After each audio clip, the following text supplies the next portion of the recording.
Relationships are one of the driving forces in all of our lives and in human societies. Whether it's a friendship, a dating relationship, a marriage, or even between enemies. The way we interact with one another plays a huge role in who we are and what kind of experiences we have, especially if it's an intimate, romantic relationship. Dating in the church has been a conversation for quite a while now, and many Christians disagree with what Christian dating should look like. And conversations can get pretty heated when expectations or when beliefs don't match up. And these disagreements have even led Christians to leave the church that they had invested so much time in, all to find a church that maybe matches what they believe when it comes to dating. Because of this, I think many Christians are not very confident about their dating relationships. They feel unsure of what a righteous dating relationship should look like. The goal of this series is to use the Bible to teach what a righteous dating relationship could look like. My goal is not to tell you how I think you should be dating. My goal is to direct your thoughts on how you think you should be dating if you're trying to glorify God through your dating. See, I want you to develop your own convictions, to develop your own beliefs on this topic. I want to do this because if you have a conviction, and you even use scripture to back up your conviction on what your dating relationship should look like, and you can stand before God in confidence of what you believe, then who cares what other people think? Who cares what other people's opinions are? If you have a conviction on what you want your righteous dating relationship to look like. I don't expect everyone to agree with me, and I don't expect everyone to like what I have to share. I am by no means a relationship expert, or even an expert in the Bible. I'm just a man who wants to help people navigate through a topic that they don't feel equipped for and are afraid to ask questions because they're afraid of being judged.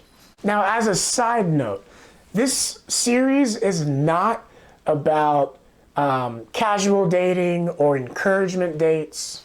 While an episode or two will be about, encouragement dating, this series is meant for boyfriend-girlfriend relationships. I will be going over, the pursuing stage or, the stage right before you're an official couple, boyfriend-girlfriend. So I will be talking about that, and I will be doing a video or two on encouragement dating. But the main focus of this series, the majority of the episodes, are going to be about boyfriend-girlfriend relationships. I am a member of the ICOC, or the International Churches of Christ, so I will have some videos that might be more targeted to the ICOC. But the majority of videos in this series is going to be for all Christians, no matter what church that they call home. So a little about me. I am a married man. I've been married for a year and about 5 months now. My wife was my first girlfriend outside of middle school. So I guess that's a big deal, whatever. I was real awkward for most of my life. I really was. I still am. And we dated for around 11 months before I proposed, and she said yes. So I hope you see what I'm saying. While this has affected my life, I am by no means an expert in this. Dating is complicated, and it brings out many weird and deep emotions that I don't think a lot of people talk about usually. And I just want to help people with that. I just want to use the Bible to show what a righteous and healthy relationship could look like. Because I think everybody's relationship is going to be a little different. Because we're all different people. And our relationship should look a little different. I believe this series will be beneficial for people who are single, people who are dating, and for even people who are married. Now, there's virtually nothing in the Bible about our modern sense of dating. And the reason why is because up until the 1800s, dating was nothing like it is today. Couples who were interested in each other, they would not go out like we go out. Marriage was seen as a transaction. It was not about falling in love. Couples were most likely set up by their parents, and the couple likely would have never met each other before. Separate families would come together and they would have a conversation, and they would discuss how a marriage between these two families would be beneficial for both families. This is a big reason why marriage outside of your social class just never happened. If both families did not agree, then that would be the last date that couple ever went on. The couple did not have a choice in the matter.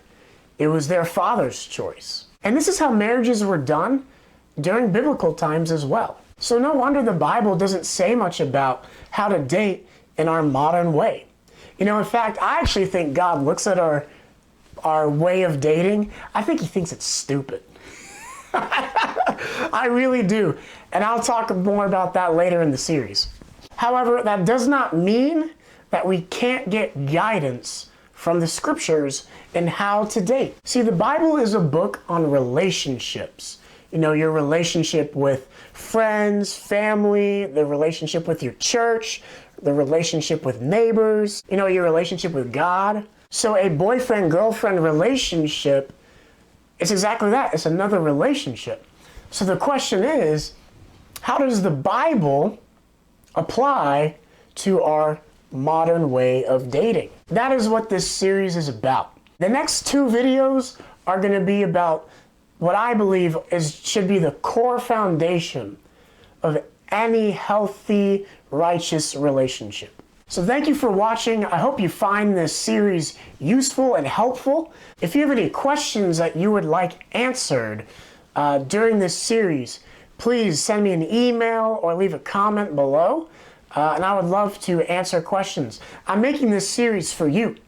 So if you want a specific question answered, I'd love to help with that. Thanks for watching.